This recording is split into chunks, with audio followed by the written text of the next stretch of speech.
शुरू कर दें शुरू कर दें।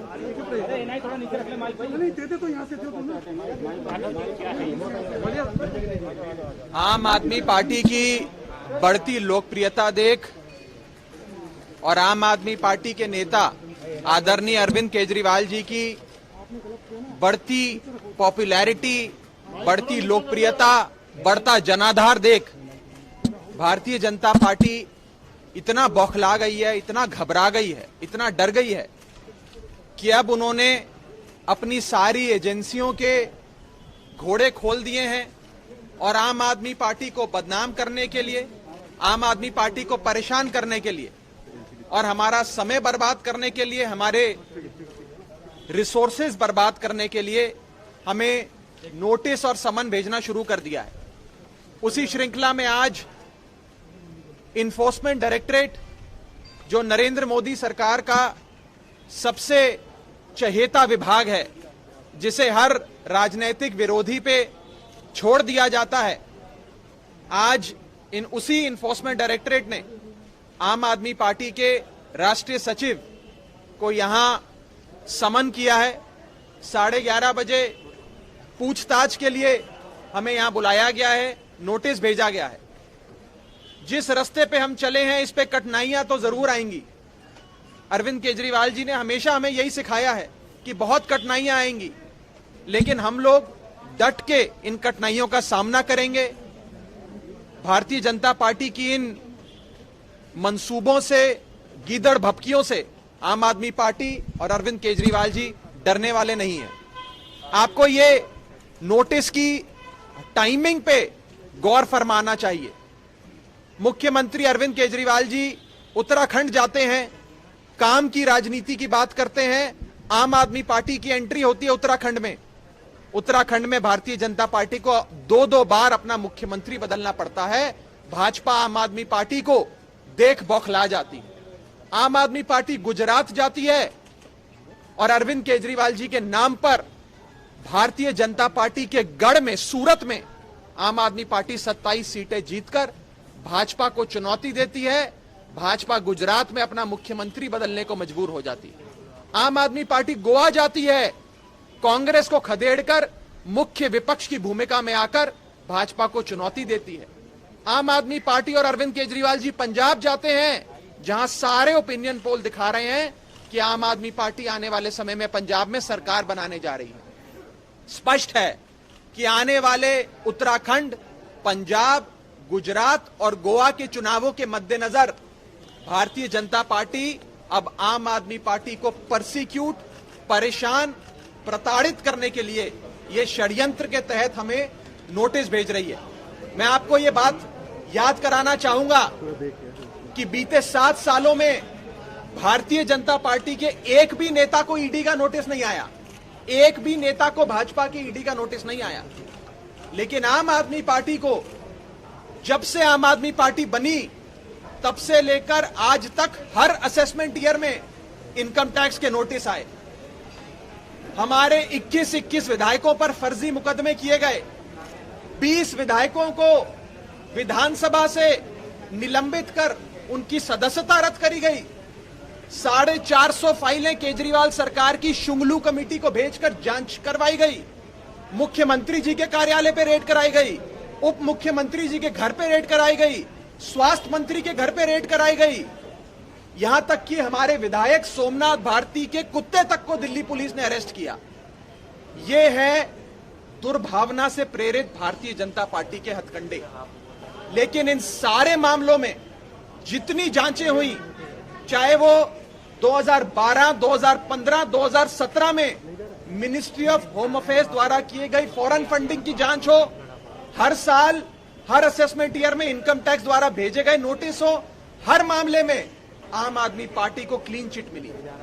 इसलिए क्लीन चिट मिली है कि हम पाक साफ लोग हैं और इन गीदड़ भक्तियों से डरते नहीं हैं। मैं भारतीय जनता पार्टी वालों को कहना चाहता हूं, अगर हमसे लड़ाई लड़नी है तो अरविंद केजरीवाल जी की तरह काम की राजनीति कर कर लोगों के दिल जीतने की कोशिश करो। ये नोटिस और ये समन्स भेजकर तुम्हें अगर लगता है कि तुम हमें डरा सकते हो, खदेड़ सकते हो, हम घबरा जाएंगे, तो मैं ये कहना चाहूंगा आम आदमी पार्टी वाले और अरविंद केजरीवाल जी के सिपाही इस मिट्टी के नहीं बने कि तुम्हारे इन 2 कौड़ी के नोटिस और समन से हम घबरा जाएं। अंत में मैं बस इतना ही कहना चाहूंगा कि आम आदमी पार्टी के बढ़ते ग्राफ और अरविंद केजरीवाल जी की बढ़ती लोकप्रियता उत्तराखंड से लेकर गुजरात और पंजाब से लेकर गोवा तक देख भारतीय जनता पार्टी इतना घबरा गई है कि जब वो हमें इलेक्टोरली असैसिनेट नहीं कर सकते तो हमारा कैरेक्टर असैसिनेशन करने को उतर आए। ये नोटिस भेज हमें परेशान कर, प्रताड़ित कर, हमारी छवि को धूमल करने की कोशिश भाजपा कर रही है। मैं भारतीय जनता पार्टी वालों को कहना चाहूंगा, हम हर जांच के लिए तैयार हैं। आज भी हम ईडी के सामने पेश होंगे, हमें कोई चिंता नहीं है। हमारे सारे बही खाते, सारे अकाउंट्स, आपकी सारी एजेंसियां दसियों बार देख चुकी हैं, हमें किसी बात का डर नहीं है। लेकिन अगर लोगों के दिलों में जगह बनानी है, आम आदमी पार्टी को चुनौती देनी है, तो अच्छे काम करके अरविंद केजरीवाल जी की तरह काम की राजनीति करके करो, बदले की राजनीति से ये नहीं होगा। आम आदमी पार्टी पूरे तरीके से रूल ऑफ लॉ में विश्वास रखती है और हम यही प्रार्थना करते हैं कि रूल ऑफ वेंडेटा पॉलिटिक्स हारे और रूल ऑफ लॉ इस लड़ाई में जीते। नोटिस क्या था? नोटिस क्या मिला था? क्या देखिए, हमें मात्र 2 पन्ने का नोटिस भेजा गया था जिसमें इन्फोर्समेंट डायरेक्टरेट के असिस्टेंट डायरेक्टर एक अफसर हैं राजा राम मीना साहब, उन्होंने अपने हस्ताक्षर करके ये नोटिस 10 सितंबर को जारी किया था और कहा था कि 22 सितंबर को, यानी कि उस दिन से 12 दिन बाद सुबह 11:30 बजे आम आदमी पार्टी के राष्ट्रीय सचिव किसी फंडिंग के मामले में यहां पर आए। मामला क्या है, कौन सा मुकदमा है, कौन सी केस है, कोई एफआईआर भी है कि नहीं है, ऐसी कोई जानकारी हमारे पास नहीं है। हमें तो एक नोटिस भेजा गया कि इन्फोर्समेंट डायरेक्टरेट चाहता है कि अब आप उनकी दरबार में हाजिरी लगाएं। हमें एक लव लेटर आया नरेंद्र मोदी जी की सरकार के सबसे प्यारे, सबसे चहेते, फेवरेट एजेंसी से, तो हम उस नोटिस का पालन करने के लिए आज यहां ईडी दफ्तर मौजूद है।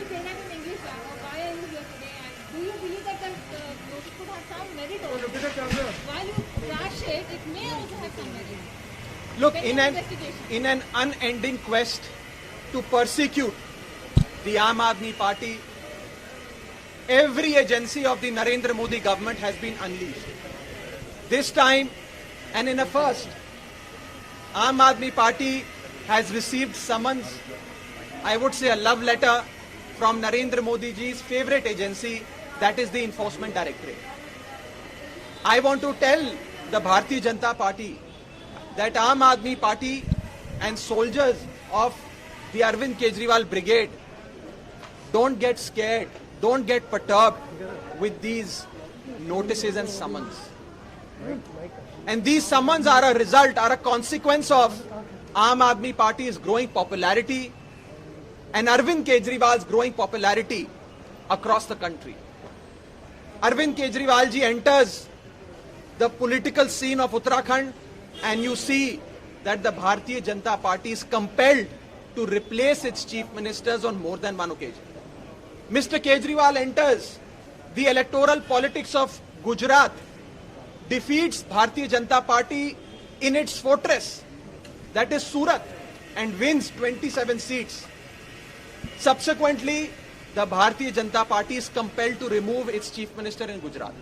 Aam Aadmi Party goes to Goa, decimates Congress, emerges as the principal opposition to BJP. BJP stands rattled.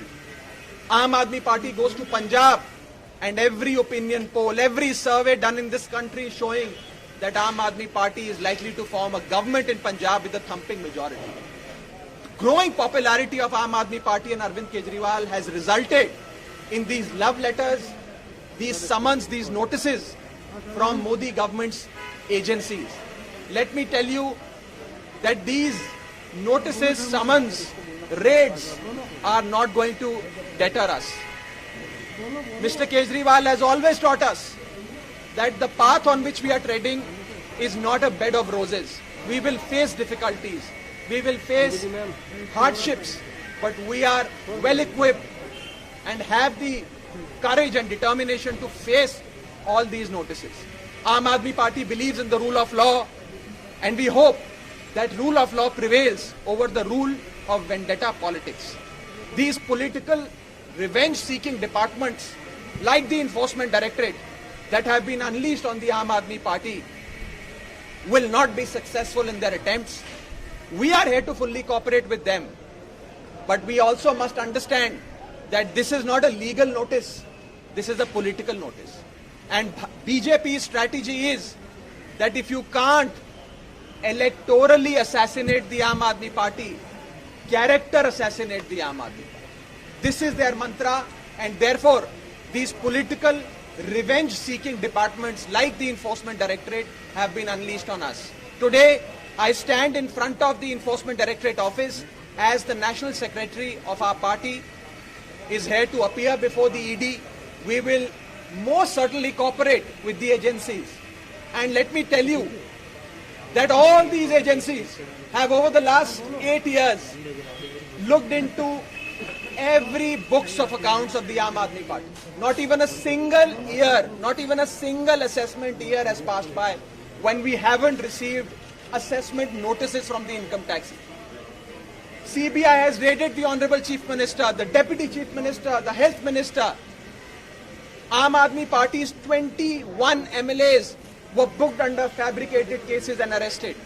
20 of our MLAs were disqualified from the assembly, and Shunglu committee was incorporated to look into 450 administrative files of the Kejriwal government. All these summons, notices, audits, etc. have happened, inquiries have happened. And in each inquiry, Aam Aadmi Party and Aam Aadmi Party's government has received a clean sheet. It is because we are pure, it is because we are upright, it is because we are committed to the welfare of people and the betterment of this country. Let me in conclusion say this, that these attempts at vendetta politics will be futile, and we appeal to the BJP that if you feel so threatened by the Aam Aadmi Party and Arvind Kejriwal, try and fight us in the political battlefield. Try to win the hearts of people like Mr. Kejriwal has won the hearts of people. Don't try to intimidate us using these agencies and sending us these summons and notices. Would you say that you're completely innocent in this case, pending investigation? First of all, literally, and I say this with full responsibility, literally every penny that the Aam Aadmi Party has received since its incorporation, in fact prior to its incorporation, has been checked multiple times by multiple agencies, from the UPA government to the NDA government, and not an iota of any wrongdoing was ever identified. It's because we run an upright party with an absolutely upright man as our chief with unimpeachable integrity. And therefore, all these inquiries and summons will fall flat. These are nothing but tools to intimidate us because of Aam Aadmi Party's rising popularity and Arvind Kejriwal's rising graph in Uttarakhand, Goa, Punjab and Gujarat.